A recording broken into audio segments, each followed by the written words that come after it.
समझते हैं। और फिर कल से 9 बजे मिलेंगे और थोड़े से ज़्यादा सवाल करेंगे। तबीयत भी थोड़ी ढीली है तो आजकल जो गति है काम करने की वो कम हो गई है, समय ज़्यादा लगता है छोटी छोटी चीज़ को करने में। तो वो आप जानते हैं, शाम वाली क्लास में भी आज थोड़ा सा 5-10 मिनट पहले ही छोड़ना पड़ा था। चलिए स्टार्ट करते हैं। पोल आपके सामने आएगा, लाइक शेयर सब्सक्राइब आप कर दीजिएगा। इसके अलावा आपको पीडीएफ मिल रही होगी डेली टेलीग्राम चैनल पर, लेट्स लर्न स्क्वाड। कहीं फेक चैनल से या कहीं भी मत जुड़िएगा, ऐसी जगह जहां पे मेरे नाम पे कुछ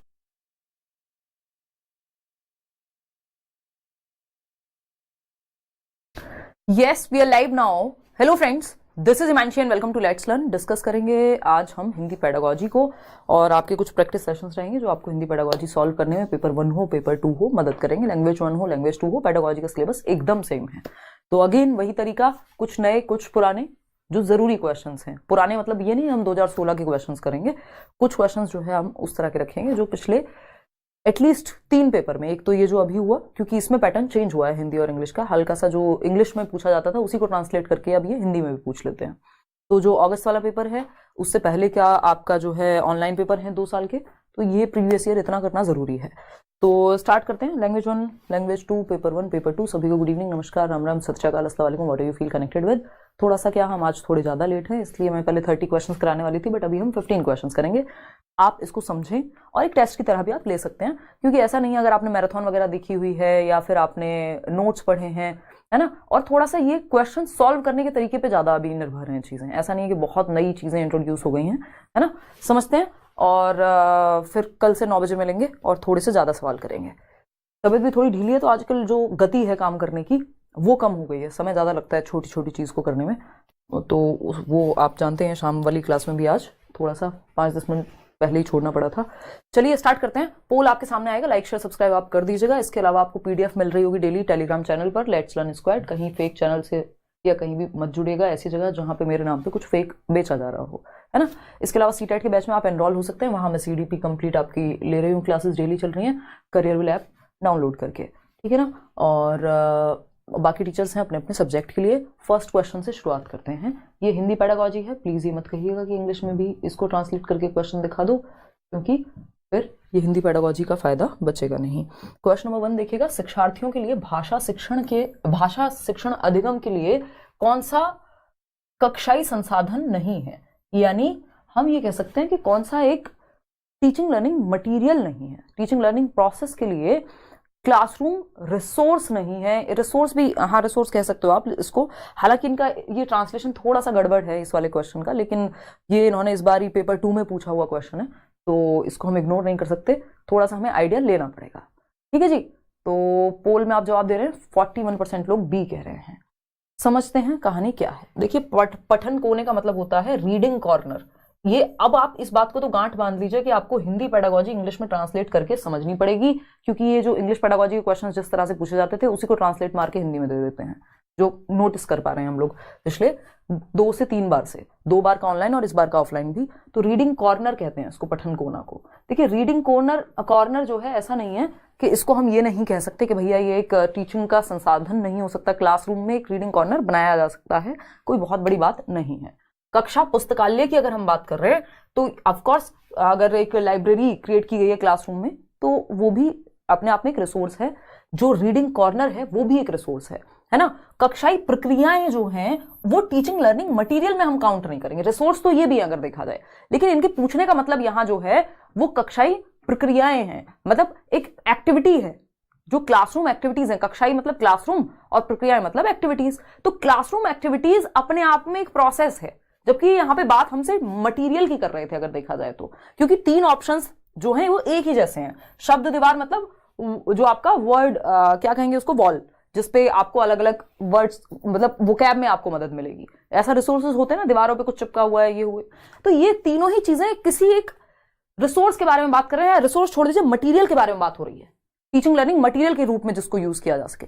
कक्षाई प्रक्रियाएं अपने आप में एक प्रोसेस है, ऐसा नहीं है वो संसाधन नहीं है, बट आपको ये देखना पड़ेगा कि तीनों ऑप्शन ऑड हैं और एक ही चीज है तीनों ऑप्शन एक जैसे हैं या एक मटेरियल की ही बात कर रहे हैं, जबकि जो एक ऑप्शन है वो डिफरेंट है, ऑड है। तो वो ऑड वन आउट से आप यहां पता लगा सकते हैं कि पूछना क्या चाह रहे हैं। अदरवाइज चारों सही है ऑप्शंस, तो अगर आप देखेंगे तो संसाधन तो है, कक्षाई प्रक्रिया ऐसा थोड़ी संसाधन नहीं है, और ऑफिशियल आंसर भी आपका सी ही है ना। तो हमें थोड़ा सा यहाँ पे ये ट्रिकी क्वेश्चन कह लो इसको, या फिर इनका पूछने का तरीका थोड़ा बदल गया, तो हमें सेंस निकालना पड़ेगा कि आखिर पूछना क्या चाह रहे हैं। भाई अगर आप कक्षा पुस्तकालय या पठन कोना या शब्द दीवार, इनमें से तीनों में से किसी को भी हटाएंगे तो फिर अलग कैसे हुए? शब्द दीवार भी एक रिसोर्स है, या मैं कहूं मटीरियल हो गया जिससे सीखा जा सकता है। रीडिंग कॉर्नर भी एक मटीरियल है, कक्षा पुस्तकालय भी एक मटीरियल है ना। तो कक्षाएं, प्रक्रियाएं डिफरेंट है यहाँ पे। तो C option is the right answer. आगे बढ़ेंगे नेक्स्ट क्वेश्चन पे। क्वेश्चन नंबर, क्योंकि हमारे पास 4 ही ऑप्शन है, एक ही सही उत्तर होगा, हम अपनी मर्जी से 4th नहीं लिख सकते वहां, मतलब 5th नहीं लिख सकते। क्वेश्चन नंबर 2 देखिएगा, जवाब दीजिएगा। अभिकथन यानी एक स्टेटमेंट है और तर्क यानी एक इसका रीजन है। अभिकथन क्या है, इसका स्टेटमेंट क्या है? भाषा अध्यापक द्वारा व्यक्तिपरक अधिगम की योजना तैयार की जानी चाहिए।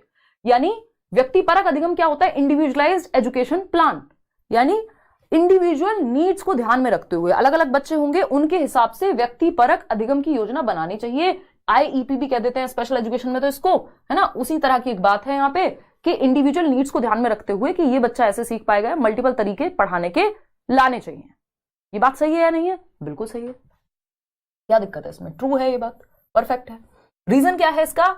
नई भाषाओं के अधिगम से शिक्षार्थियों में विविधता होती है, यानी जब बच्चे नई भाषा सीखते हैं तो डाइवर्सिटी क्रिएट होती है। बिल्कुल सही बात है ना। अलग अलग भाषाओं वाले बच्चे होंगे, विविधता होगी, जैसे देश में विविधता है, चाहे वो भाषा के आधार पे हो, चाहे वो संस्कृति के आधार पे हो, या डिफरेंट चीजों के आधार पे हो, ठीक है ना। तो ये बात भी सही है। हमारे 3 स्टेप होते हैं। क्या ये पहला सही है? बिल्कुल सही है। क्या दूसरा सही है? हाँ सही है। क्या ये इसके लिए सही है? तो बात गड़बड़ा गई। यहाँ पे तीसरी शर्त पूरी नहीं हो रही कि भाई ये दोनों आपस में सही हैं, अलग अलग सही हैं, इंडिविजुअली एक दूसरे के लिए सही नहीं है। क्या हो जाएगा? ब्रेकअप। ब्रेकअप बोले तो A is not the right reason for the statement या अभिकथन। मतलब हम यहां पे ये कहेंगे कि ए और आर दोनों सही हैं तथा आर ए की सही व्याख्या है। नहीं नहीं नहीं नहीं नहीं, सही व्याख्या कहां है? ए और आर दोनों सही हैं, परंतु आर और ए की सही व्याख्या नहीं है। जो ए की सही व्याख्या आर नहीं करता, ये कह रहा है नई भाषा सीखने से विविधता बनती है, जबकि पहली बारी में बात हो रही थी कि एक लैंग्वेज टीचर को, एक भाषा अध्यापक को अलग अलग बच्चे की नीड्स को ध्यान में रखते हुए एक पाठ्य योजना बनानी चाहिए, जो कि बात सही थी। लेकिन क्यों बनानी चाहिए? क्योंकि विविधताओं के आधार पर बनाए। ऐसा कुछ होता तो समझते, लेकिन ये अलग बात है, ये अलग बात है, दोनों बातें सही हैं बट एक दूसरे के लिए सही नहीं है। इसलिए आंसर क्या होगा? बी होगा। आप लोग इसमें डी दिए जा रहे हैं, क्यों कर रहे हैं जी ऐसा? बताइए जरा, क्या दिक्कत आ रही है? 34% लोग सही उत्तर दे पा रहे हैं सिर्फ। कोई बात नहीं, प्रैक्टिस से ठीक हो जाएगा। अभी पहले दिन ये नहीं सोचते कि दवाई खाई और आराम तुरंत, है ना। ये थोड़ा सा डिफरेंट तरीके के क्वेश्चन है। ये वाला क्वेश्चन नया इंट्रोड्यूस हुआ है पिछले 2-3 साल में। इस तरह के क्वेश्चन में बहुत लोगों को दिक्कत होती है, ठीक है ना। तो ए सही है, आर सही है, बट ये रीजन सही नहीं है ए के लिए, इसलिए B option is the right answer. आगे बढ़ेंगे नेक्स्ट क्वेश्चन पे। क्वेश्चन नंबर है 3। किस विधि में शिक्षार्थी की प्रथम भाषा शिक्षण में केंद्रीय भूमिका निभाती है? ये क्वेश्चन जन्म जन्मांतर से आता रहा है और ये हम पढ़ते भी हैं, आए हैं। मेरा फोन कहां है? चलिए कोई बात नहीं, बताइएगा एक बार, कमेंट कीजिए। मुश्किल लगेगी 2-4 दिन, जब 2-4 सेशन हो जाएंगे फिर मुश्किल नहीं लगेगी, है ना। थोड़ा सा पैटर्न बदला, लेकिन प्रैक्टिस से वो ठीक हो जाएगा। और दूसरा इसका तरीका नहीं है, क्योंकि इसके रट्टे नहीं लगाए जा सकते, प्रैक्टिस से ही समझ में आएंगी चीजें यहाँ पे, ठीक है जी। ए कह रहे हैं 59% लोग। चलिए समझते हैं किस विधि में, इसमें भी आप लोग गलती कर रहे हैं यार, है? किस विधि में शिक्षार्थी की प्रथम भाषा शिक्षण में केंद्रीय भूमिका निभाती है? यानी किस विधि में शिक्षार्थी की प्रथम भाषा, जो फर्स्ट लैंग्वेज है लर्नर की, वो सेंट्रल रोल प्ले करेगी। फर्स्ट लैंग्वेज, मदर टंग, यानी कि प्रथम भाषा मतलब मदर टंग, मातृभाषा, जो वो अपने घर से सीख करके आया है। सीख के भी क्या, उसने एनवायरमेंट से उठा लिया है उसको, यानी अर्जित करके आया है। सीखना भी गलत शब्द होगा, ठीक है ना। तो संप्रेषणात्मक अधिगम शिक्षण विधि, जितने भी लोग जवाब दे रहे हैं ये गलत है। क्यों? क्योंकि इसको इंग्लिश में अगेन ट्रांसलेट करो, नहीं तो गड़बड़ होगी। कम्युनिकेशनल लैंग्वेज टीचिंग कहते हैं CLT, और CLT ऐसा नहीं है सिर्फ मदर टंग में ही, जो है यहाँ पे सिर्फ मदर टंग ही सीखी जा सकती है CLT के माध्यम से, बल्कि हम दूसरी भाषा भी सिखाते हैं। इंग्लिश के लिए कम्युनिकेटिव लैंग्वेज टीचिंग का अगर हम इस्तेमाल करेंगे, जिसमें बच्चों को संप्रेषण का मौका मिल रहा होगा। संप्रेषण क्या होता है? डिस्कशन, चर्चा। किस भाषा में? हिंदी में करोगे तो हिंदी सीख जाएंगे, इंग्लिश में करोगे तो इंग्लिश में सीख जाएंगे। ऐसा थोड़ी है कि सिर्फ ये मातृभाषा की बात करता है CLT, समझ पा रहे हो? तो मातृभाषा सेंटर नहीं होती है CLT में, आप इंग्लिश भी सीख सकते हो CLT का यूज करके। CLT बोले तो कम्युनिकेशन लैंग्वेज टीचिंग, यानी संप्रेषणात्मक भाषा शिक्षण विधि के बच्चे, जैसे आपने देखा होगा जो इंग्लिश स्पीकिंग क्लासेस होती हैं, बच्चे इंग्लिश में बात कर रहे हैं, टूटी फूटी जैसी आ रही है, तो वो संप्रेषणात्मक भाषा शिक्षण विधि है एक तरह से। तो जरूरी नहीं है कि वो मातृभाषा को सिखाने के लिए यूज हो। मातृभाषा तो बच्चा घर से सिखाएगा, उसके लिए CLT की क्या जरूरत है? कर उसमें भी सकते हो आप डिस्कशन, लेकिन यहां पे बात हो रही है कि प्रथम भाषा जो है केंद्र में होगी, दूसरी भाषा सिखाते हुए। आपको ये समझना पड़ेगा इनडायरेक्टली। तो इसका जवाब सिर्फ एक बनेगा, वो है व्याकरण अनुवाद विधि, grammar translation method, traditional method या ओल्डेस्ट मेथड इसको कह देते हैं, जीटी मेथड कह देते हैं, जीटी रोड वाला नहीं। व्याकरण अनुवाद विधि जो है, जैसे हमने इंग्लिश को सीखा है, अगर आप यूपी बोर्ड से पढ़े हैं या किसी भी स्टेट बोर्ड से पढ़े हैं, तो हम ग्रामर कैसे सीखते हैं? ग्रामर की जो बुक होती है उसके नियम हिंदी में होते हैं और हम इंग्लिश के नियम पढ़ रहे होते हैं हिंदी में, या ट्रांसलेट करके करते हैं हम, है ना, ट्रांसलेट करके हम इंग्लिश समझ रहे होते हैं कि अच्छा हमने एक लाइन इंग्लिश में पढ़ी, फिर मैं ट्रांसलेट करती हूँ जैसे हर क्वेश्चन को जनरली सीडीपी क्लास में या बाकी क्लासेस में, तो वो ग्रामर ट्रांसलेशन है। यहां पे मदर टंग सेंटर में होती है, मातृभाषा में हम क्या करते हैं? ट्रांसलेट करते हैं, अनुवाद करते हैं। तो व्याकरण अनुवाद विधि में मदर टंग देखा जाए तो काफी बड़ा रोल प्ले करती है। कार्य आधारित अधिगम होता है टोटल फिजिकल रिस्पॉन्स, यानी बच्चों को कोई एक्टिविटी, मछली जल की रानी है तो वो हाथों से मछली बना के दिखा रहे हैं, एक्टिविटी कर रहे हैं बेसिकली। प्रत्यक्ष डायरेक्ट विधि में तो मदर टंग की जगह ही नहीं होती, यहां तो सेकंड लैंग्वेज में ही सिखाया जाता है, यानी इंग्लिश सिखा रहे हैं तो फाइन लगेगा अगर आप हिंदी बोलेंगे तो यहां तो मदर टंग की जगह ही नहीं होती। मदर टंग तो प्रोहिबिटेड होती है प्रत्यक्ष विधि में, यानी डायरेक्ट मेथड में। अब इंग्लिश और हिंदी की पेडागोजी में 0% डिफरेंस बचा है, तो आप लोग प्लीज इंग्लिश पेडागोजी की भी मैराथन देख लीजिए जो मैंने कराए हुए हैं, या हम करेंगे आगे। तो व्याकरण अनुवाद विधि। आगे बढ़ेंगे क्वेश्चन नंबर 4 पर। देखिएगा, चेतन की प्रथम भाषा भोजपुरी है। एक बच्चा है जिसकी प्रथम भाषा का मतलब क्या होता है? मातृभाषा। जनरली या 99% ऑफ द केसेस में पहली भाषा आपकी मातृभाषा होती है, ठीक है ना, कि जो आपके घर में बोली जाती है। क्लियर है बात? अगर हम बात करें यहां चेतन की प्रथम भाषा भोजपुरी है, वह तमिलनाडु गया, यानी वो बिहार का बच्चा होगा ऐसा हम मान रहे हैं, या भोजपुरी उसके घर में बोली जाती है तो उसकी मातृभाषा है। तमिलनाडु गया बच्चा, साउथ इंडिया में गया, अब वह भोजपुरी नहीं बोलता है और अपने साथियों से केवल अंग्रेजी में ही बोलता है, यानी उसने इंग्लिश सीखी या आती थी, व्हाटएवर, दूसरी भाषा इंग्लिश आती है उसको या सीखी है, और अब वो इंग्लिश में बात करता है, भोजपुरी का इस्तेमाल नहीं करता है, क्योंकि हो सकता है वहां भोजपुरी किसी को आती ही ना हो। ये वैसा ही है एकदम जैसे कोई व्यक्ति इंडिया से अमेरिका चला जाए, तो यहां वो हिंदी में बात करता था, लेकिन अमेरिका जाकर के उसका ज्यादातर काम जो है वो अंग्रेजी में ही है, वो अंग्रेजी बोलना शुरू कर देता है, अंग्रेजी बोलता ही है, अंग्रेजी में ही सोचता है, ये सारी चीजें इंग्लिश में हो रही है। ऐसा ही यहां पे है। जब नई द्वितीय भाषा प्रथम भाषा का स्थान लेती है, तो यह स्थिति किस बात की द्योतक है? यानी जब द्वितीय भाषा जो सेकंड लैंग्वेज है आपकी नई, भाई सेकंड लैंग्वेज बाद में सीखी होगी ना, फर्स्ट के बाद ही सेकंड आएगा, भाषा प्रथम भाषा का स्थान ले लेती है, यानी अब आप अपनी मदर टंग में ज्यादा कन्वर्सेशन नहीं कर रहे हैं, ज्यादा संप्रेषण आपका या जो बातचीत है वो आपकी दूसरी भाषा में हो रही है, तो क्या होगा? आप पहली भाषा को धीरे धीरे या तो भूलने लगते हैं या फिर उसका इस्तेमाल कम हो जाता है, उसका प्लेस जो है साइड हो गया कहीं ना कहीं। तो ऐसी स्थिति को हम ऋणात्मक द्विभाषावाद कहते हैं, यानी इसको द्विभाषावाद नहीं कहेंगे। द्विभाषावाद तो होता है कि दोनों भाषाओं का प्रयोग कर रहा होता बच्चा, कि घर में वो भोजपुरी बोलता है और क्लासरूम में वो इंग्लिश, या दोनों को मिक्स एंड मैच करता है। तो द्विभाषा का मतलब दो भाषाएं आती हैं बच्चे को और दो भाषाओं का इस्तेमाल भी कर रहा है। यहां पे अगर ये ऑप्शन में नहीं होता बी ऑप्शन, तब हम द्विभाषा के साथ जा सकते थे कि बच्चे को दो भाषाएं आती हैं। तो चारों ऑप्शन में से बेस्ट चूज करना है हमको, ठीक है ना। कोड स्विचिंग होता है, अभी एक क्वेश्चन आएगा उससे पहले मैं बता दूंगी तो आप फिर पकड़ जाएंगे आंसर। कोड स्विचिंग होता है जब आप एक भाषा से दूसरी भाषा में चले जाते हैं, है ना। एक कोड मिक्सिंग भी होता है, ये यहीं पे दिया हुआ है। कोड मिक्सिंग है जब आप कुछ वर्ड्स दूसरी भाषा के यूज करते हैं, जैसे मैंने अभी किया, मैंने कहा कुछ वर्ड्स, कुछ हिंदी है, वर्ड्स जो है क्या है, इंग्लिश वर्ड है, और फिर से मैं हिंदी में आ गई, तो ये कोड मिक्सिंग है ना। कोड स्विचिंग क्या होता है, मैं हिंदी बोलते बोलते इंग्लिश में बोलना शुरू कर देती, वो कोड स्विचिंग हो जाता है, यानी भाषा चेंज कर दी मैंने।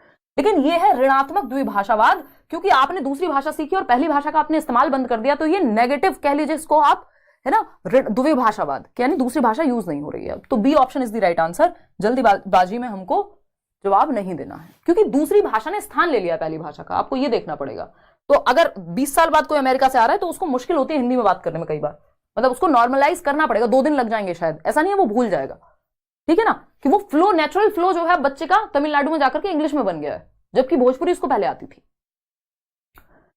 अगर हम बात करें निम्नलिखित में से ऋणात्मक का मतलब माइनस हुई है कोई एक लैंग्वेज, तो ऋणात्मक द्विभाषावाद, यानी दो भाषा उसको आती है लेकिन नेगेटिव हट गई है एक भाषा यूज में से, इसलिए ऋणात्मक द्विभाषावाद ऐसे याद रख सकते हो, ठीक है ना। बढ़िया से लाइक शेयर करते हुए मस्त एकदम खुशी के साथ जवाब देना है, समझना है चीजों को, ताकि एनर्जी बनी रहे, मेरी भी और आपकी भी, है ना। मेरी भी एनर्जी थोड़ी डाउन है आजकल, लेकिन वो बन जाती है आपके साथ डिस्कशन करके। क्वेश्चन नंबर 5 देखिए, निम्नलिखित में से कौन सा पठन पूर्व गतिविधि को समर्थित करता है, यानी समर्थन करता है किसका, पठन पूर्व गतिविधि। पठन पूर्व गतिविधि क्या होता है, जब हम पढ़ने से पहले यानी बिफोर रीडिंग एक्टिविटी है, एक रीडिंग से प्री रीडिंग एक्टिविटी भी कहते हैं इसको इंग्लिश में, ठीक है ना।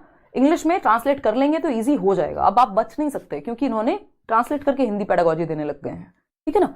तो निम्नलिखित में से कौन सा पठन पूर्व गतिविधि को समर्थित करता है, यानी प्री रीडिंग एक्टिविटी को क्या करता है, डिनोट करता है या उसकी तरफ इशारा करता है, कौन सा एक ऑप्शन।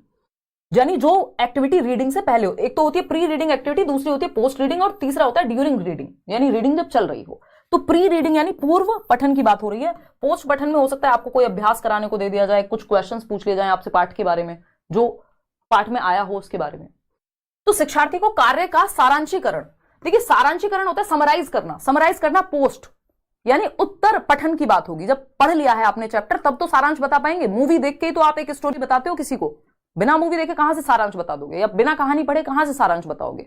तो ये तो हट गया, क्योंकि हमें पठन पूर्व चाहिए गतिविधि, पठन उत्तर पठन या जो भी व्हाटएवर, मतलब पठन के बाद वाली नहीं चाहिए। यहां पे अनुमान लगाने से संबंधी कार्य का प्रयोग, यानी पढ़ने से पहले प्रिडिक्शन एक चीज होती है जो प्री रीडिंग एक्टिविटी में आती है, कि आप अनुमान लगा रहे हैं उसके शीर्षक को देख के, कोई पिक्चर को देख के आइडिया लगा रहे हैं कि किस बारे में होगा, या टीचर आपसे कुछ शुरुआत में उस चैप्टर के आसपास के कुछ क्वेश्चन पूछे जिसका आपको बेसिक आइडिया हो, है ना, कि भाई आज हम बारिश के बारे में पढ़ेंगे, अच्छा तुम्हारा क्या एक्सपीरियंस रहा था, तुम घूमने गए थे, तो आज हम ट्रेवल पढ़ेंगे। तो अभी पढ़ने जा रहे हैं उससे पहले जब आप ये पाठ किस बारे में है, तो ये अनुमान लगाने से संबंधित कार्य, चाहे आप शीर्षक देख के यानी उसका टाइटल देख के अनुमान लगा रहे हो, पिक्चर देख के अनुमान लगा रहे हो, कई तरह से अनुमान लगाया जा सकता है। तो ये बात सही है। व्याकरणिक संरचनाओं का शिक्षण, भाई चैप्टर पढ़ा नहीं है, उसमें आने वाले ग्रामेटिकल स्ट्रक्चर को कहां से सीख जाएगा बच्चा, ये बाद में सिखाया जाएगा कि यहां पे ये शब्द संज्ञा का इस्तेमाल हुआ था जब ये स्टोरी चल रही थी। तो जैसे राम के बारे में कोई कहानी है तो राम इसमें संज्ञा है, ये बाद में आप बताते हैं या ड्यूरिंग बताते हैं, पहले नहीं बता देते चैप्टर से, ठीक है ना। तो ये भी गड़बड़ हो गया। भावानुवाद संबंधी कार्यों का प्रयोग, के भाव क्या है किसी बात का, पढ़ के ही तो पता लगेगा। तो सिर्फ बी ऑप्शन है जो पठन पूर्व गतिविधि का हिस्सा है, कि अनुमान लगा रहे हैं आप चैप्टर के देख करके ऊपर से, या आपसे उसके आधार पे कुछ आपकी प्रीवियस नॉलेज से रिलेटेड क्वेश्चंस पूछे जा रहे हैं। क्वेश्चन नंबर 6 देखिएगा, उपचारात्मक शिक्षण के बारे में कौन सा सही है। ये क्वेश्चन भी हमेशा आता ही है कि उपचारात्मक शिक्षण को हम रेमेडियल टीचिंग कहते हैं, इंग्लिश में हम इसको रेमेडियल टीचिंग कहते हैं, ठीक है जी। क्या होता है रेमेडियल टीचिंग, बताइए एक बार। देखिए एक चीज होती है डायग्नोस्टिक टेस्ट, दूसरा होता है रेमेडियल टीचिंग। निदानात्मक शिक्षण के अंदर ही उपचारात्मक प्रक्रिया आती है। तो आप पोल में बताएंगे, मैडम सो गई थी, पोल बहुत स्लो लगा रही हो, हैं लोग रो रहे हैं, कह रहे हैं हाँ हाँ हाँ, देखो एक बार। खैर ये सब हम हंसी मजाक करते रहते हैं, थोड़ा आइस ब्रेकिंग कह लीजिए। उपचारात्मक शिक्षण के बारे में कौन सा सही है, यानी रेमेडियल टीचिंग के बारे में, जो उपचार के रूप में दिया जाएगा, जब बच्चे को जहां समस्या आ रही है उसको ठीक करना उपचारात्मक है ना, कि आपको समझ नहीं आया दोबारा समझाया जा रहा है एक तरह से, या स्पेशल क्लास लगाई जा रही है, ये उपचारात्मक शिक्षण में आते हैं। तो प्रदर्शन या उपलब्धि सुधार हेतु मदद देना, यानी जहां परफॉर्म करना है बच्चे को या और नंबर बढ़ सके उस चीज के लिए हेल्प दे रहे हैं आप। या फिर पिछड़े विद्यार्थियों के साथ सहानुभूति दर्शाना। सहानुभूति होता है अरे मेरे बच्चे बहुत कमजोर हो तुम तो पढ़ाई में, मुझे बड़ी सिंपैथी है तुमसे, है ना, तुम में तो दिमाग ही नहीं है, मतलब इट्स लाइक कि सिंपैथी से काम कहां चलेगा, सहानुभूति से नहीं। एक तो सहानुभूति बेहतर होती है यानी एम्पैथी, और दूसरा सहानुभूति से क्या काम चलेगा, आपको ठीक करना पड़ेगा, आपको बच्चे को मदद करनी पड़ेगी जहां दिक्कत है। उपलब्धि में सुधार हेतु अतिरिक्त अंक देना, ग्रेस मार्क्स नहीं। मेधावी बच्चों को अतिरिक्त ध्यान देना, बिल्कुल भी नहीं, ठीक है ना। प्रदर्शन उपलब्धि सुधार हेतु मदद देना, यही अब तो सही बच रहा है, क्योंकि मुझे लगा कि शायद इससे बेहतर ऑप्शन हमारे पास होगा, ऐसा कुछ होगा कि जहां दिक्कत आ रही हो बच्चे को वहां आप उसको हेल्प कर रहे हैं, तो वही बात इसमें कही गई है इनडायरेक्टली। तो प्रदर्शन उपलब्धि सुधार हेतु मदद देना, यानी आगे, ये उस सेंस में कहा गया है कि आगे हेल्प मिले बच्चों को परफॉर्म करने में, या उपलब्धि मतलब जितना वो सीखा है उसमें और मदद मिल सके, यानी उपचार कर रहे हैं आप। तो ए ही ऑप्शन सही बचता है। शुरुआत में तो मुझे लग रहा था कि ये नेगेटिव है, बट ये चारों ऑप्शन आपको पढ़ के ही पता लगता है कि किस बारे में बात हो रही है। तो बाकी के 3 ऑप्शन तो एकदम खराब है। यहाँ पे सहानुभूति देना, अतिरिक्त अंक देना, मेधावी बच्चों का मतलब होता है जो बहुत अच्छा पढ़ रहे हैं, फर्स्ट आते हैं, उन बच्चों पे ध्यान देना नहीं। जबकि उपचारात्मक शिक्षण उनके लिए होता है जनरली जहां जिस बच्चे को दिक्कत आ रही होती है, किसी वजह से पीछे रह गए हैं, है ना, कहीं कहां समस्या है, उसके आधार पर आप रेमेडी दे रहे हैं, दोबारा पढ़ा रहे हैं, स्पेशल क्लास लगा रहे हैं, वॉटेवर, या नए तरीके से पढ़ा रहे हैं। तो ये प्रदर्शन सुधार हेतु मदद दे रहे हैं आप बच्चे को। ए ऑप्शन ही यहां बेटर है। क्वेश्चन नंबर 7 देखिएगा, अगेन आपके फेवरेट टाइप का क्वेश्चन जिसमें आपको डर लगता है, ये डर खत्म हो जाएगा, डोंट वरी। अभिकथन यानी स्टेटमेंट है और इसका रीजन है तर्क। देखना है क्या ये दोनों सही हैं, क्या दोनों एक दूसरे के लिए सही हैं। 3 स्टेप हैं, पहले ए सही है कि नहीं, आर सही है कि नहीं, फिर आर ए का रीजन है कि नहीं। ये 3 स्टेप हैं सिंपल इस तरह के क्वेश्चन को सॉल्व करने के लिए। पहला ऑप्शन क्या है भाई, अभिकथन है या स्टेटमेंट है, अंग्रेजी भारत में एक सह राजकीय भाषा है, यानी जो इंग्लिश लैंग्वेज है वो सह राजकीय भाषा है, यानी एसोसिएट ऑफिशियल लैंग्वेज है। सह का मतलब है एसोसिएट, ये हम इंग्लिश पेडागोजी में पता नहीं कितनी बार कर चुके हैं, मैं हिंदी की मैराथन में भी ये बता चुकी हूँ। एसोसिएट ऑफिशियल लैंग्वेज है, और ऐसा नहीं पूछा हुआ है इस बार का क्वेश्चन, ऑफिशियल लैंग्वेज है, क्योंकि पहले तो हम वो क्वेश्चंस करेंगे जो महत्वपूर्ण है। एसोसिएट ऑफिशियल लैंग्वेज, हम इसको AOL कहते हैं, और ये किस एक्ट के अंदर आती है ये भी याद रखिएगा, ओला एक्ट है। ओला वो कैब वाली उबर ओला नहीं, ओला इज ऑफिशियल लैंग्वेज है, एक्ट 1963 जिसमें बात हुई है, उसके आर्टिकल आई थिंक 363(2) में इंग्लिश को एसोसिएट ऑफिशियल लैंग्वेज माना गया है और हिंदी को ऑफिशियल लैंग्वेज माना गया है भारत की, यानी जिसको हम राजकीय भाषा कह सकते हैं। आर्टिकल 363 जो 1963 का आर्टिकल है 343A में है ना, if I am not wrong, इसको चेक कर लेना एक बार, 343A ही है if I am not wrong. 343A में हिंदी को राजकीय भाषा, राष्ट्रीय भाषा कोई नहीं है, और 343 के पैरा नंबर 2 में अंग्रेजी को एसोसिएट ऑफिशियल लैंग्वेज AOL। कौन सा एक्ट है? एक्ट ऑफिशियल लैंग्वेज ही है। ओला एक्ट के अंदर ये दोनों बातें कही गई हैं कि ऑफिशियल लैंग्वेज एक्ट, जिसको राजकीय भाषा क्या कहेंगे, एक्ट को क्या कहते हैं भाई, अधिनियम, ठीक है ना। तो ये बेसिकली ध्यान रखना है। तो अंग्रेजी भारत में एक सह राजकीय भाषा है, ये बात एकदम सही है, एसोसिएट ऑफिशियल लैंग्वेज है। भारतीय विद्यालयों में अंग्रेजी को विदेशी भाषा की तरह पढ़ाया जाता है, फॉरेन लैंग्वेज नहीं, एसोसिएट ऑफिशियल लैंग्वेज होगी ना, तो ये बात तो गलत हो गई। तो ए तो सही है परंतु आर गलत है ना। वो फिर जर्मन और वो सारी भाषाओं को हम एक बार को फॉरेन लैंग्वेज की तरह ट्रीट कर सकते हैं। तो ए ऑप्शन, जब हमारे यहाँ के सारे राजकीय काम लगभग अगर आप देख रहे हैं तो वो हो रहे हैं अंग्रेजी में, तो ये एसोसिएट ऑफिशियल लैंग्वेज है। क्वेश्चन नंबर 8 देखिएगा, तो इसको फॉरेन नहीं कह सकते। निम्नलिखित में से कौन सी भाषा की विशेषता नहीं है, यानी not the characteristic of a language. भाषा की विशेषताएं, पहला ही चैप्टर होता है भाषा क्या है, मैराथन में भी बताया हुआ है आपको, है ना। तो भाषा की विशेषता क्या नहीं है, भाषा सांकेतिक है, यानी संकेतों सिंबल्स पे चलती है। बिल्कुल सही बात है, क्या दिक्कत है। भाषा स्थिर है, भाषा स्थिर नहीं हो सकती, भाषा परिवर्तनशील होती है। हर साल आप देखते हैं कि हम कहते हैं ऑक्सफोर्ड डिक्शनरी से इतने वर्ड हट गए, इतने वर्ड ऐड हो गए, है ना, या पहले इस शब्द को ये बोला जाता था, आज के समय में हम ये बोलते हैं, है ना। जैसे अगर हम बात करें तो बहुत सारे नए नए शब्द ऐड होते रहते हैं, भाषा के चलन में भी परिवर्तन होता रहता है ना।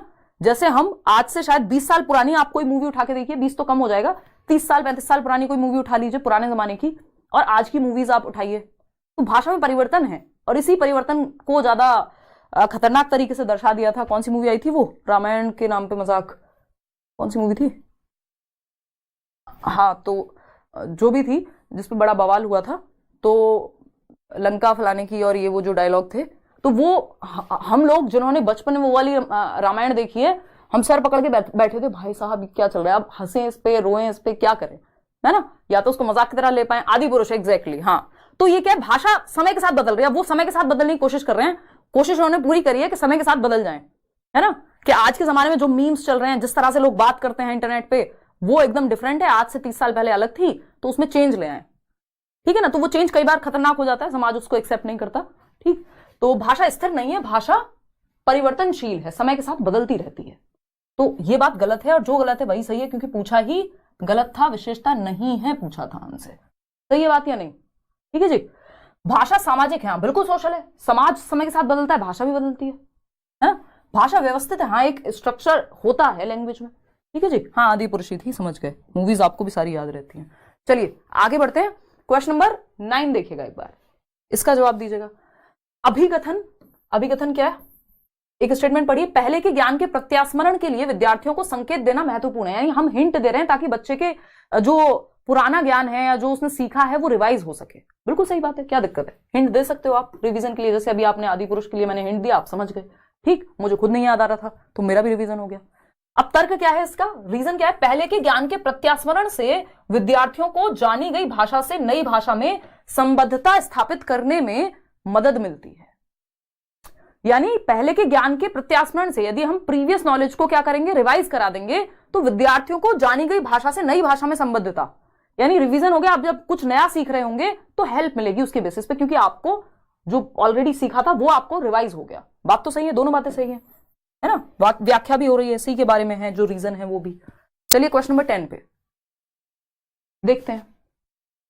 अगर हम बात करें यहां पर तो हम कह सकते हैं कि एक पाठ योजना बनाते समय उसका उद्देश्य निश्चित किया गया कि विद्यार्थियों को यह सिखाया जाए कि ग्राहकों के साथ विशिष्ट व्यापार संबंधी संप्रेषण कैसे किया जाए। यह उद्देश्य नीचे दी गई किस विधा से मेल खाता है। वही विधाएं हैं ना, बहुत सारी भाषा में होती ही हैं। निबंध है आपकी, चाहे वो रिपोर्ट है, पत्र है, आलेख है, जो भी आप कहना चाहें। एनआईओएस वाले यूपी टेट, सुपर टेट और सी टेट एग्जाम के लिए एलिजिबल हैं क्या मैम प्लीज? इस पे एक अलग से मैं वीडियो बनाऊंगी रवीना, इस पे उन्होंने अलग से चर्चा की नहीं है, बट मुझे लगता है कि वो अलाउ नहीं करेंगे, है ना, एनआईओएस को। बाकी लेट्स सी, मैं इस पे एक अलग से डिस्कशन करके थोड़ा सा उसमें समय और लगेगा, मैं एक वीडियो बनाऊंगी, मैं इस पर बना नहीं पाई हूँ। देखिएगा, कोई कह रहा है पैसा, हाँ भाई कोई परेशान होता है तो वो तरीका है ना, हाईलाइट हो जाता है कॉमेंट, तो देखिएगा डी ऑप्शन 30% लोग कह रहे हैं। चलिए समझते हैं। बात हो रही है कि एक पाठ योजना बनाते समय, पाठ योजना क्या होती है? लेसन प्लानिंग, जिसको एलपीज कहते थे हम। जो टीचिंग ट्रेनिंग जिन्होंने थोड़ा रेगुलर की होगी उनको याद होगा, है ना। जिन्होंने हवा में की है उनको थोड़ा कम याद होगा, बट याद होगा, फाइल वाइल तो सबमिट हुई होंगी, है ना। तो जो लेसन प्लानिंग है यानी पाठ योजना है, उसमें कुछ ऑब्जेक्टिव्स होते हैं, उद्देश्य जिसको हम कह रहे हैं। तो उद्देश्य निश्चित क्या किया गया है? उद्देश्य निश्चित है कि यह सिखाया जाए कि ग्राहकों के साथ विशिष्ट व्यापार संबंधी संप्रेषण कैसे करना है। यानी कस्टमर है उनको क्या, तो पत्र के माध्यम से बात की जाएगी, तो आसान बात है ना, पत्र के माध्यम से ही बात की जाएगी। आलेख तो आर्टिकल हो सकता है और 70 चीजें, वर्णन, रिपोर्ट। तो यहाँ पे क्योंकि बात क्या चल रही है, बातचीत की, संप्रेषण की बात चल रही है, सिर्फ एक तरफा बात नहीं है। तो पत्र एक तरफ से जाएगा, उधर से भी आएगा। रिपोर्ट तो एक तरफा हो जाती है बहुत हद तक, या हम उसको उस तरह से यूज नहीं करेंगे जिस तरह से हम यहाँ पे व्यापार की बात हो रही है। रिपोर्ट अलग अलग पर्पस के लिए यूज होती है, चाहे हम आर्टिकल की भी बात करें तो न्यूज़पेपर वगैरह में हम यूज करते हैं, लेकिन यहाँ पे संप्रेषण की बात हो रही है। टू वे कम्युनिकेशन होगा, तो पत्र भेज सकते हैं, पत्र सामने से आएगा। वो होता नहीं था, आपको याद हो तो, कि हम पत्र लिखना सीखते थे कि इतनी प्रतियां भिजवा दीजिएगा, है ना, इस किताब की, तो वो सामने से रिप्लाई आएगा, फिर हम पत्र लेखन में यही पढ़ते हैं ना। क्वेश्चन नंबर 11 देखिएगा एक बार, क्वेश्चन नंबर 11 देखिएगा और जवाब दीजिएगा। क्वेश्चन नंबर 11 कहता है, एक अध्यापक ने अपने विद्यार्थियों को एक चित्र में 4 वाद्य यंत्र देखने के लिए कहा। अब वो वीणा हो सकता है, गिटार हो सकता है, कुछ और हो सकता है, पियानो हो सकता है ना, हारमोनियम हो सकता है। तो ये क्या 4 वाद्य यंत्र हैं, इंस्ट्रूमेंट्स हैं म्यूजिक के, जो देखने को कहा है फोटो में। आगे यह कहा कि आपस में चर्चा करो कि विभिन्न संगीत समारोहों में इनका प्रयोग क्यों किया जाता है। उस संज्ञानात्मक कौशल का चयन कीजिए जो इस गतिविधि से मेल खाता है। यानी आपको 4 चित्र दिखाए कि ये गिटार है, ये वीणा है ना, ये तानपुरा है, ये क्या कहेंगे उसको, ढोलक कह लीजिए, या क्या होता है, तबला, ये तबला है। तो ऐसे 4 चित्र दिखाए और कहा कि चर्चा करो, डिस्कस करो कि तबले का यूज हम कहां कर रहे हैं, गिटार का यूज कहां करते हैं, क्यों करते हैं। इसका मतलब इन चारों में विश्लेषण करना पड़ेगा, एनालिसिस करना पड़ेगा, सिचुएशन को समझना पड़ेगा, कहां कौन सी चीज यूज होती है। एकदम आसान है ये, तो इसमें कुछ नया नहीं बनाना, सृजित नहीं करना, कुछ नया थोड़ी क्रिएट करना है उनको, बस विश्लेषण करना है कि भैया एक रेस्टोरेंट में हो सकता है कि आपको गिटार बजाता हुआ दिखे किसी एक पर्टिकुलर सिचुएशन में, कोई हो सकता है कि आप जागरण में गए तो वहां हारमोनियम बजता हुआ नजर आए। तो अलग अलग सिचुएशन में अलग अलग हम क्यों यूज कर रहे हैं, उसके पीछे की हिस्ट्री क्या है, तो वो एनालाइज करेंगे, है ना। कुछ नया नहीं क्रिएट करना। तर्क क्या देना है इसमें, तर्क तो ऑलरेडी ही लग जाएगा विश्लेषण में कि क्यों कहां यूज होता है, तो विश्लेषण में तर्क अपने आप आ जाएगा, इसलिए ए ऑप्शन बेटर है। सिर्फ कल्पना करना भी शामिल नहीं होगा, ये दोनों ही ऑप्शन ए में अपने आप समाहित हैं।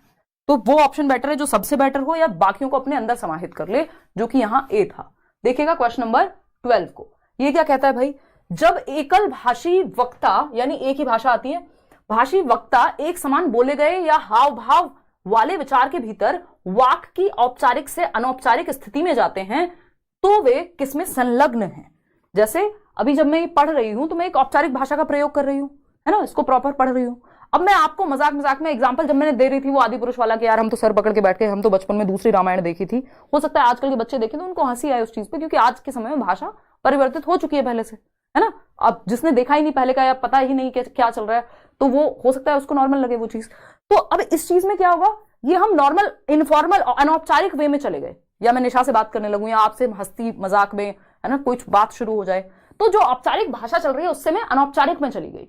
तो अगर मैं अनौपचारिक में चली ही गई, वापस ही ना आऊं, या फिर मतलब औपचारिक से अनौपचारिक की तरफ चली गई, तो इसको क्या कहेंगे।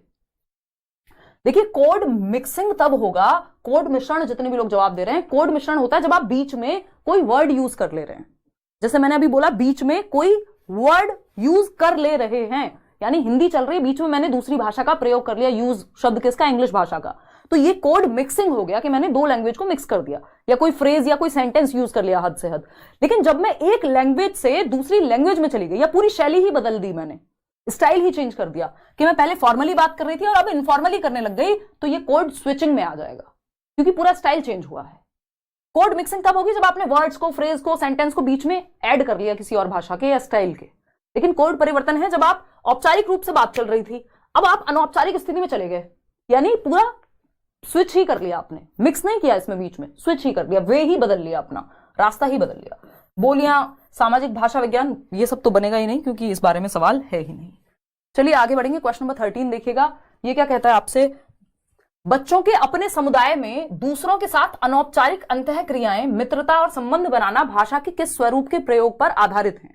यानी बच्चे जो हैं, अपनी सोसाइटी, उनका अपना एक ग्रुप है, वो क्या कर रहे हैं, दोस्ती कर रहे हैं, इंटरेक्ट कर रहे हैं, बातचीत कर रहे हैं, जानने की कोशिश कर रहे हैं। नया बच्चा आया है, कोई किसी का एडमिशन हुआ है, वो दोस्त बना रहा है, आपस में 4 बच्चे ग्रुप में कोई चर्चा कर रहे हैं, संबंध बना रहे हैं, मतलब दोस्ती का, भाई बहन वॉटेवर, मतलब छोटे बच्चे हैं उस केस में, तीसरी बात मत सोचिएगा यहाँ पे, ठीक है ना।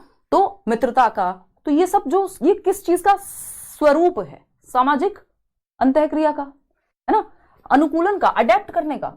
ये भाषा के कॉन्टेक्स्ट में समझना है आपको। इससे बेहतर ऑप्शन आत्मसात करना, सिर्फ आत्मसात कर लिया, इंटरेक्ट भी तो कर रहे हैं बच्चे, भरा थोड़ी है सिर्फ अपने अंदर।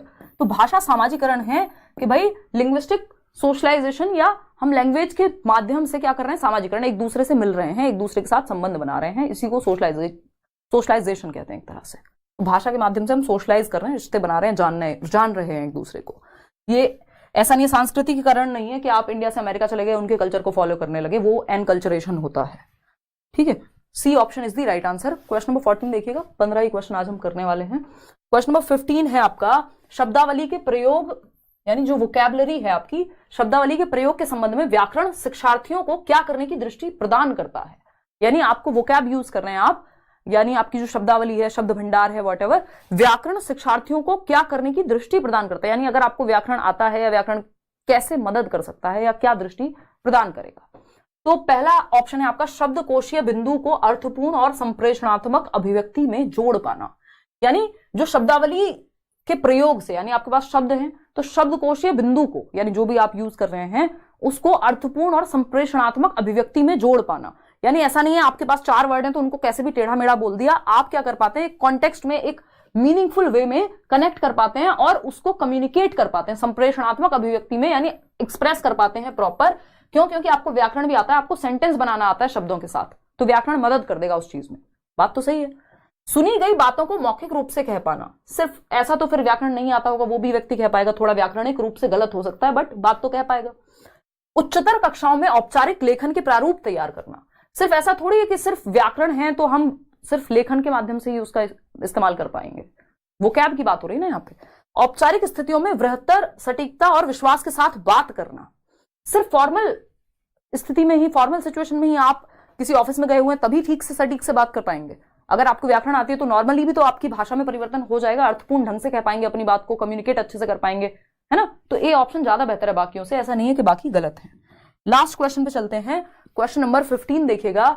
एक अध्यापक ने कक्षा 6 के विद्यार्थी को कैप्शन यानी शीर्षकों के साथ एक फिल्म दिखाई। आप भी फिल्म देखते होंगे भाई, अंग्रेजी मूवी अगर आप देख रहे हैं, कोई इंग्लिश मूवी देख रहे हैं, तो आप कैप्शन ऑन कर लेते हैं जनरली, क्योंकि इतने बड़े अंग्रेज तो हम हुए नहीं, या हो भी गए हैं तो पता नहीं, कई बार आपको लगता है कोई वर्ड मान लीजिए समझ नहीं आया। कुछ मूवीज हो सकता है कि ठीक है, एक टाइम के बाद इंसान कंफर्टेबल हो जाता है कि यार बिना कैप्शन के आप देख सकते हैं। शुरुआत सब ऐसे ही करते हैं कि कैप्शन के साथ, कैप्शन होते हैं वो जो सबटाइटल आते हैं आपके नीचे लिखे हुए, कैप्शन के साथ आप देखना शुरू करते हैं, और एक टाइम के बाद ऐसा हो सकता है कि आप बिना कैप्शन के देख रहे हो और कोई वर्ड आपको समझ ना आया हो तो आप कैप्शन ऑन करते हैं, मैं तो करती हूँ ऐसा, और वो वर्ड समझने का प्रयास करते हैं कि भाई ये एग्जैक्टली कहा क्या था। हो सकता है सुन के ना समझाओ, पढ़ के समझ जाए, तो एक तो ये कॉम्प्रीहेंशन में, समझ में थोड़ी हेल्प मिल जाती है इस चीज से, कैप्शन से या सबटाइटल से अगर मैं कहूं तो। YouTube पे भी अवेलेबल होते हैं बहुत बार। यह फिल्म पाठ्य पुस्तक के एक अध्याय पर आधारित थी, यानी जो बच्चे ने कोई चैप्टर पढ़ा था क्लास में उस पे ही एक मूवी बनी हुई थी, वो भी कैप्शन के साथ दिखाई गई। कैप्शन के साथ दिखाई जा रही फिल्म किस बात के लिए प्रोत्साहित करेगी, किस चीज के लिए ये प्रोत्साहित करेगी, एनकरेज करेगी बच्चे को? श्रवण युक्तियां, इसको कहते हैं लिसनिंग टेक्निक्स, यानी एक तो जो उसने पाठ में पढ़ा उसको अब वो सुन पा रहा है ध्यान से, तो ये श्रवण युक्तियां हैं। सक्रिय रूप से देखना, एक तो वो ज्यादा एक्टिवली देखेगा क्योंकि आपका ध्यान सुनने पे और नीचे पढ़ने पे होगा, तो ज्यादा आपका ध्यान वहां है। विद्यार्थियों को भाषा की प्रामाणिक सामग्री का प्रयोग करने के लिए प्रोत्साहित करना। कि आप, जैसे हमें याद है जब हम लिटरेचर में पढ़ते थे तो हमें पहली नॉवल शुरुआत में फर्स्ट ईयर में पढ़ाई जाती है प्राइड एंड प्रेजुडिस, है ना, और जेन ऑस्टन की नॉवल है, इतना टाइम हो गया मुझे याद ही नहीं आ रहा था राइटर। तो अगर हम बात करें तो जनरली हम वो पढ़ते हैं तो हमारे प्रोफेसर कह देते थे कि एक काम करो, पढ़ लेना, ना मन करे तो मूवी भी देख लेना एक बार को, उस पर बहुत सारी मूवीज बनी हुई है, पुरानी है एक अच्छी सी। तो ये क्या हुआ, जब आपने नॉवल पढ़ ली और अब आप मूवी देख रहे हैं उसी नॉवल पे बनी हुई, या ऐसे आपने कोई चैप्टर पढ़ा और उस चैप्टर के ऊपर आप कोई मूवी देख रहे हैं जिसमें कैप्शंस भी ऑन है, तो क्या होगा, आप ज्यादा एक्टिव होंगे, है ना, ज्यादा क्लैरिटी आपको आ पाएगी, सक्रिय रूप से देख रहे हैं। और ये क्या एक लिसनिंग टेक्निक भी है कि आप सुन के संवाद को समझ पा रहे हैं अच्छे से, तो आपके लिसनिंग स्किल भी यहां बेहतर हो रहा है, बोलना भी बेहतर होगा क्योंकि सुन के बोलना भी बेहतर होता है।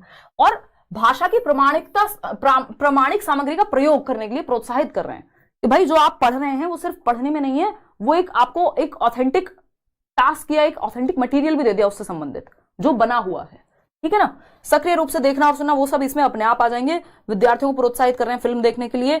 यहां पे फिल्म देखना मुख्य उद्देश्य नहीं है, उसके साथ सीखना मुख्य उद्देश्य था। मौखिक संकेतों द्वारा श्रवण युक्तियां, पात्रों के अभिनय की सराहना और समीक्षा लिखना, ये थोड़ा ज्यादा हो जाएगा छठी क्लास के लिए कि अब आप समीक्षा भी लिख रहे हैं, क्रिटिकली एनालाइज कर रहे हैं कि कौन सा पात्र कैसा था, सही था कि गलत था, क्यों था, इसके पीछे का क्या उद्देश्य था, वो बड़ी क्लासेस के लिए हो जाता है। तो A option is the right answer over here. Out of 15 कितने क्वेश्चंस आपके ठीक हुए वो आप बताएंगे।